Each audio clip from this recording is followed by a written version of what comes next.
Around here at DC3, teenagers matter. And we love to create opportunity and space for them to use their gifts and talents because they don't need to wait until they're 25. They have the opportunity right now. There is a tension when it comes to raising teenagers. They are so insightful and bring a lot to the table, but they want to be independent, right? And that's what we want to do. We want to raise up young men and young women, and we want to send them out of the house and let them live on their own and make their own decisions. But when they're in the teenage years, there's this wrestling between mom and dad's rules, mom and dad have a way that they do things, and teenage boys and girls that feel like I'm ready to make my own decisions, right? But what happens is the perception of ownership creates this perception of control and my choices, and I can do what I want with it, right? You guys have rented a car? Anybody rented a car before? Okay. Do you drive the rental car the same way you drive your own car? That rental car company entrusted that car to us, right? It belongs to somebody else. If your friend loaned you their car, would you treat that with respect? So today, we're going to look at ownership and how that changes our perspective. So, all right, so let's pick up Matthew 25, starting in verse 14. Again, it will be like a man going on a journey who called his servants and entrusted his wealth to them. To one he gave 5 bags of gold, to another 2 bags, and to another 1 bag, each according to his ability. Then he went on his journey. The man who had received 5 bags of gold went at once and put his money to work and gained 5 bags more. So also the one with 2 bags of gold gained 2 more. But the man who had received 1 bag went off, dug a hole in the ground, and hid his master's money. After a long time, the master of those servants returned and settled accounts with them. The man who had received 5 bags of gold brought the other 5. Master, he said, you entrusted me with 5 bags of gold. See, I have gained 5 more. His master replied, well done, good and faithful servant. You have been faithful with a few things. I will put you in charge of many things. Come and share your master's happiness. The man with 2 bags of gold also came. Master, he said, you entrusted me with 2 bags of gold. See, I have gained 2 more. His master replied, well done, good and faithful servant. You have been faithful with a few things. I will put you in charge of many things. Come and share your master's happiness. Then the man who received 1 bag of gold came. Master, he said, I knew that you are a hard man, harvesting where you have not sown and gathering where you have not scattered seed. So I was afraid and went out and hid your gold in the ground. See, here is what belongs to you. His master replied, you wicked, lazy servant. So you knew that I harvest where I have not sown and gather where I have not scattered seed. Well then, you should have put my money on deposit with the bankers so that when I returned, I would have received it back with interest. So take the bag of gold from him and give it to the one who has 10 bags. For whoever has will be given more, and they will have an abundance. Whoever does not have, even what they have will be taken from them. And throw that worthless servant outside into the darkness where there will be weeping and gnashing of teeth.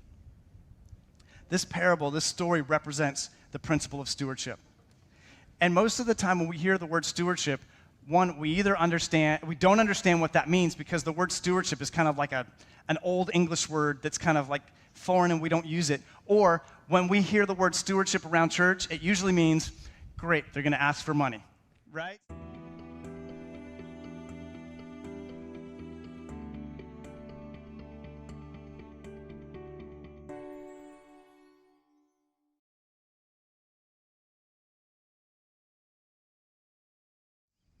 Stewardship is the faithful and efficient management of property or resources belonging to another. Now, I'm going to pause right there. That's typically what we understand the definition of stewardship is, right? Somebody entrusts somebody, and you manage what belongs to somebody else. But he adds the second part, which I love. He says, it's in order to achieve the owner's objectives.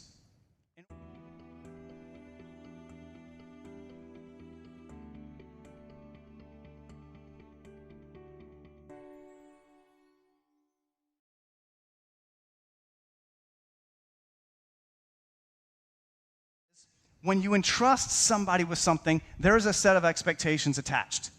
And how this relates to us is this. God entrusts us with all kinds of things. Today, I want us to look specifically at 3 things that God gives us stewardship over. And those 3 things are time, talent, and treasure.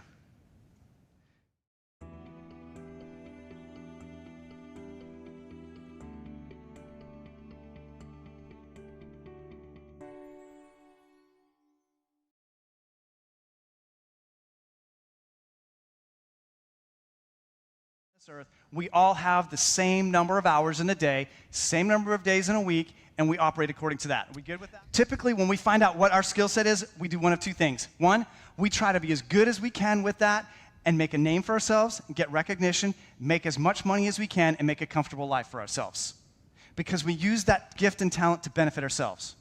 The second thing we do is we dismiss the gift or ability that we have, and we set it aside, and we go bury it in the ground, and we don't use it.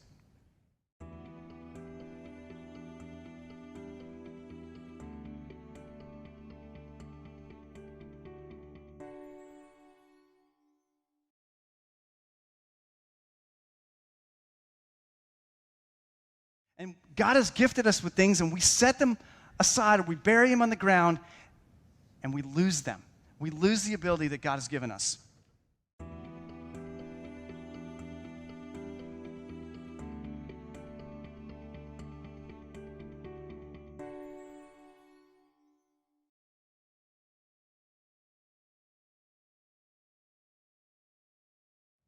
My questions would be to you, with whatever it is you have, how are you managing it? Or are you managing it at all? Where does it all seem to go? What does your checkbook or your bank statement or your credit card statement say is what's important to you? And we become disengaged from what matters.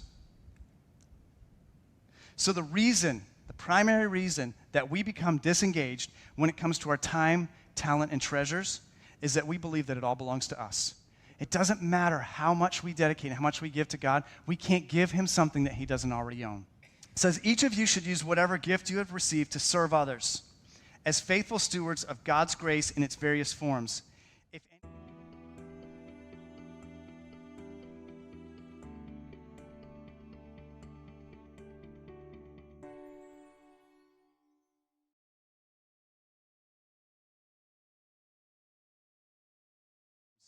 If anyone speaks, they should do so as one who speaks the very words of God. If anyone serves, they should do so with the strength God provides, so that in all things God may be praised through Jesus Christ. To him be the glory and the power forever and ever.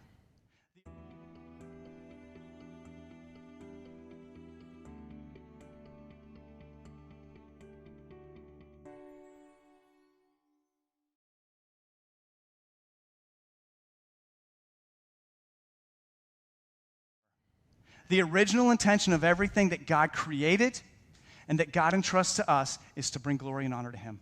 That's it. That is the foundation for where we should operate when we choose to use, to manage, to steward the resources that we have.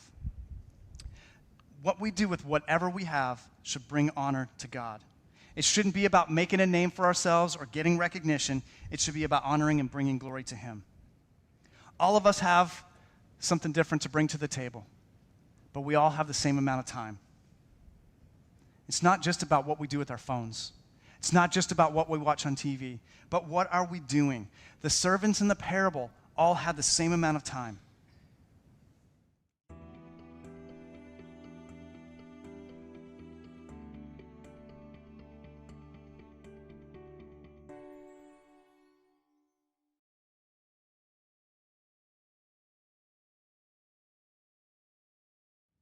It's important for us to use our talents to serve others. Use your talents to serve others. A couple of weeks ago when we started this series, Steve laid down Romans 12 as the foundation for what the series is all about. And Romans 12, I think it's verses 4-7, talks about the fact that all of us were given different gifts. We're all different parts of the body together. We have different gifts, we have different strengths, and we have different purposes. It's up to us to use it. So not only in Romans does Paul lay out the fact that, hey, you've been given something that's different than somebody else, you're instructed to use it.